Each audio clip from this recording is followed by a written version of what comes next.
decir, este rollo de los políticos que viven en chalés. Somos un partido donde ocupamos un espacio de centro-izquierda y vamos a intentar formar un gobierno. Si nos da la suma con Ciudadanos y el Partido Popular. El Partido Popular sí que tiene que tener credibilidad para hablar de corrupción, porque es nuestra seña de identidad. El socio preferente de un gobierno del Partido Socialista es Unidas Podemos. No hay ningún obstáculo real para que el Partido Popular y Ciudadanos se abstengan.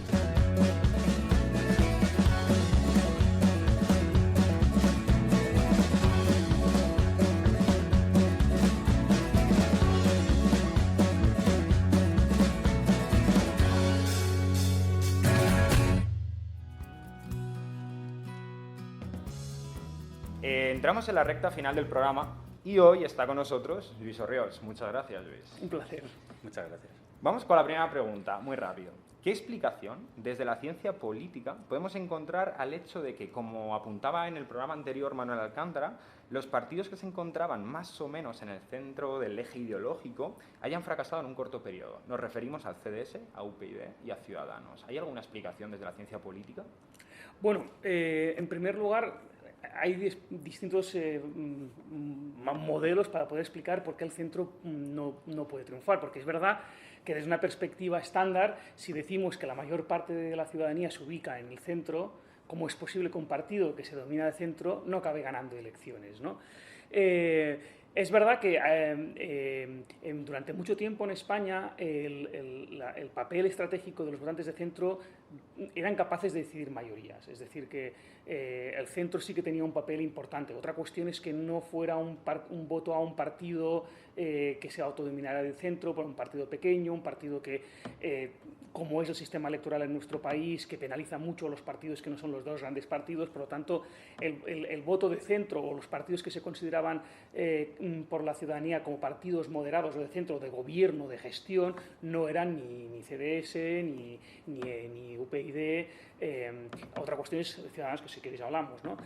Sino que eran el Partido Socialista o el Partido Popular, ¿no? Y por tanto la competición en el espacio de centro era una competición entre los dos grandes partidos. Las explicaciones, pues hay muchas, lo podemos explicar desde que estos dos grandes partidos eran partidos cachol, eran partidos, por tanto, que eran capaces de acomodar distintas sensibilidades ideológicas, muy especialmente cuando eran partidos prácticamente hegemónicos que concentraban el 80%, y llegaron incluso a concentrar más del 80% de los votos, y por un sistema electoral que reforzaba, ¿no?, este papel, digamos, de estos partidos a costa de nuevos partidos. Otra cuestión es Ciudadanos. Ciudadanos, por primera vez en la historia electoral de nuestro país, llega un tercer partido autodenominado de centro liberal, cuya vocación es ser inicialmente un partido pivotal de configuración de mayorías, y consigue captar la mayor parte de los votantes de centro.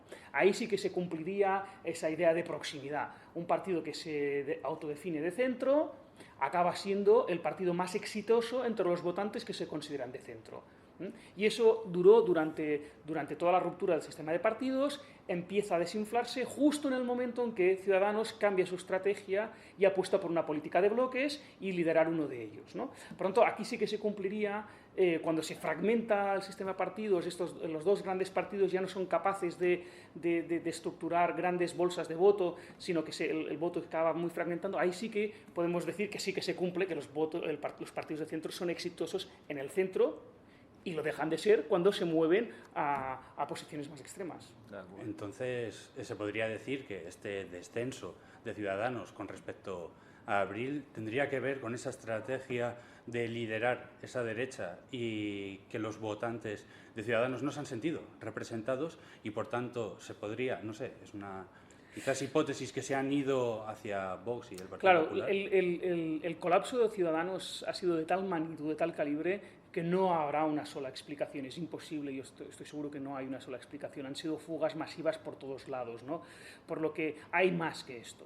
Es verdad que si miramos los datos, nos muestran que los votantes de centro, los votantes moderados, eran los votantes menos animados a votar a Ciudadanos, los que estaban más indecisos. Pero eso tampoco es nuevo. También ocurría en abril y acabaron teniendo unos resultados muy notables, ¿no? Pero ¿por qué Ciudadanos colapsa? Yo lo vincularía sin duda a un cambio estratégico en su ideario político, en abandonar sus bases electorales tradicionales, que eran los votantes de centro, para ir a buscar otras bases electorales y fracasar en el intento. En ese fracaso colapsan sus distintas bases electorales, tanto las tradicionales como las nuevas bases conservadoras, que al ver que no consigue Ciudadanos no consigue el objetivo alcanzado, optan por otras formaciones políticas con más pureza ideológica o cuyo voto es más, digamos, útil, ¿no? Porque es un partido que tiene más opciones de gobernar. Claro, aquí en Castilla y León, Ciudadanos sacaba representación siempre en torno al último escaño. Las circunscripciones que hay en Castilla y León son pequeñas, en este caso se las ha llevado Vox. Se suele decir que cuando un partido se presenta en una circunscripción pequeña, por debajo de 4 escaños, y obtiene por debajo del 15% de los votos, este suele quedar excluido del reparto. Ahora bien, ¿cuánto es cierto esto en una circunscripción donde el número efectivo de partidos electorales es superior a 2? A mí uno de los elementos más fascinantes que tenemos de la ruptura del sistema de partidos es cómo se comportan las circunscripciones como las de Castilla, donde tradicionalmente eran muy conscientes los votantes de circunscripciones de 3, 4, incluso 5, de que solo había 2 partidos viables y, por lo tanto, eran muy eficientes a la hora de decidir su voto para ser estratégicos y no tener un voto perdido, digamos. Y cómo en esta ocasión no ocurre lo mismo. Es decir, ¿cómo es posible que la gente de Castilla supiera que Vox era un partido viable? Porque al final lo ha logrado ser, pero quedó muy lejos en apenas hace unos meses. Por lo que, en realidad, en Castilla, digamos que por primera vez en muchos años, dado que no hay un sistema de partidos estable, no hacen votos de cálculo, no hacen votos, digamos, de quién va a ser el partido más viable o menos viable, porque hay una enorme incertidumbre. Lo fue Ciudadanos en abril, el tercer partido viable, lo es Vox ahora. Necesitaremos un tiempo para que los ciudadanos de Castilla y otras comunidades que tengan circunscripciones pequeñas acaben coordinándose y vuelve el sistema electoral a empujar, digamos, a la concentración de voto. Por tanto, sí, yo creo que una consecuencia de toda esta ruptura y esta alta volatilidad es que se está rompiendo un poquito este carácter estratégico del electorado. Por eso cuando decimos el PP puede beneficiarse de la concentración de voto, ¿no? Puede beneficiarse de que sea el primer partido de la derecha y, por tanto, el voto útil. Bien, estamos viendo que en realidad esto no se cumple, ¿no? Vox ha sido capaz de saltarse esta estrategia del Partido Popular. Claro, y en relación a lo que estás comentando, en un sistema de partidos más fragmentado, ¿implica que los suelos electorales de los partidos son más volátiles? ¿Quieres decir? Cuando hay un sistema, claro, es decir, los umbrales efectivos que tienen circunscripciones pequeñas son contingentes, obviamente, son contingentes a la correlación de fuerzas. Solemos decir que el umbral efectivo en una circunscripción de 4 es alrededor de 15%. Pero si nos fijamos en lo que pasó en la noche electoral, Vox conseguía muchos escaños con el 13%, luego alcanzó el 15%, pero ya con el 13% era un partido que conseguía que no fuera penalizado por el sistema electoral, lo cual es una anomalía, digamos, para nuestro sistema electoral, que normalmente decíamos a partir de 15 empieza a no penalizarte. Pues durante el recuento de la noche electoral veíamos que un partido que estaba a 13 ya no era castigado, ¿no? Por tanto, es verdad que depende de la correlación de fuerzas del resto. Pero bueno, estamos hablando de en torno al 15%, y si eres tercera fuerza. ¿Y podríamos intuir cómo va a evolucionar la relación entre el sistema de partidos y el sistema electoral en una franja determinada, en una legislatura, 2 legislaturas? Porque va a cambiar. Claro, estamos en un momento de convulsión política y prima más la volatilidad a el empuje que hace inevitable el sistema electoral. Ahora bien, ¿podemos decir que esta volatilidad y esta convulsión política va a estar en los próximos 10, 15 años? ¿Que estará en los próximos años? Es difícil creer que no va a ser así, pero el sistema electoral siempre va a estar ahí empujando, va a estar siempre ahí empujando en una dirección, que es en la concentración de voto. Otra cuestión es que la ciudadanía, como lo que decíamos, la gente de Castilla no calibre el voto estratégico y ahora vote a otros partidos, incluso arriesgándose, ¿no? Pero el sistema va a estar empujando ahí. si miramos las primas que tuvo en abril y en estas elecciones del pasado domingo el Partido Socialista y el Partido Popular, fueron primas de 22, 23, 24 escaños.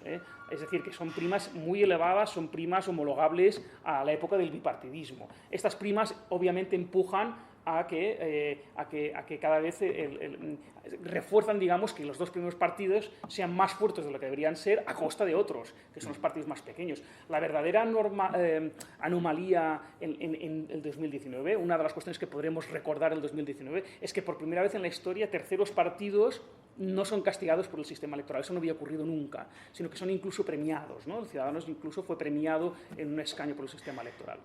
Bueno, y ya por último hemos pedido en Twitter, ¿no, Fran, que demandaran algunas preguntas, ¿no? Y bueno, sí que hemos recogido algunas y incluso como algunas iban por la misma dirección, pues las hemos juntado, ¿no? Hemos sido eficientes en ese sentido y no sé si las tienes por ahí. Pues sí, decía Miguel Ángel Llamas y luego otro tuitero, señor Granadino. ¿Crees que el eje España vaciada versus grandes núcleos urbanos puede convertirse en un clivaje determinante de la política española en el futuro? Y, y esto es lo que hemos unido. ¿Ves posibilidades que con la aparición de Teruel aparezcan más agrupaciones similares? Estamos en la época dorada de los emprendedores políticos. Por tanto, cualquier éxito político llama a otros emprendedores que busquen también el éxito. Y lo que antes decíamos los politólogos, cuando yo era estudiante de universidad, decíamos, estamos en la época de los partidos cártel, es imposible o muy difícil acceder a entrar, digamos, como partido nuevo en un sistema ya, porque los sistemas se autorrefuerzan en sí mismos, ¿no? Es decir, los recursos se reparten entre los que ya están, los que están fuera no reciben nada, por tanto es muy difícil hacer una campaña electoral, ¿no? Y por eso había una admiración tan grande al proyecto de UPyD por ser, o Ciudadanos en Cataluña, ser primeros proyectos que entraban en un momento que hablábamos de partidos cártel. Hoy en día no, hoy parece que esto del partido cártel forme parte de la historia, ¿no? Hoy en día entra en cada elección entra un partido nuevo, ¿no? Por tanto, el fraccionamiento, o al menos el intento de crear nuevos partidos políticos, sin duda va a estar encima de la mesa. No solo en la cuestión territorial, existe, puede empujar a otras comunidades, a otras regiones, ¿no? En todo caso, la cuestión territorial siempre ha estado ahí, ¿no? En la competición política en nuestro país, pero también otras cuestiones como, digamos, la cuestión climática, el cambio climático, la crisis climática. Esto sin duda puede ser otro eje de competición que estructura la política en las próximas décadas. ¿Y que se podría estructurar también desde lo que es el centro de la península? ¿El cuál? El eje climático. Sí, eso será transversal. Normalmente el eje climático suele generar adhesión en zonas urbanas, gente educada, altamente interesada en política. Es decir, que sobre todo en zonas urbanas estén donde esté la zona urbana, porque cuando hablamos de zonas urbanas todo el mundo dice Madrid y Barcelona, claro. Bien, que hay otras zonas urbanas, incluso en comunidades autónomas donde hay pocas, hay provincias pequeñas, también hay ciudades grandes, ¿no? En esos sitios es donde pueden tener éxito. Pues muchas gracias, Luis, por estar hoy con nosotros, y como hemos dicho a todos nuestros invitados que han estado en diferentes formas con nosotros, con Gemma Ubasar, José Luis Dader o el propio Manuel Alcántara, eres más que bienvenido a este programa, a esta casa, así que cuando desees, eres bienvenido. Muchas gracias. Muchas gracias a vosotros.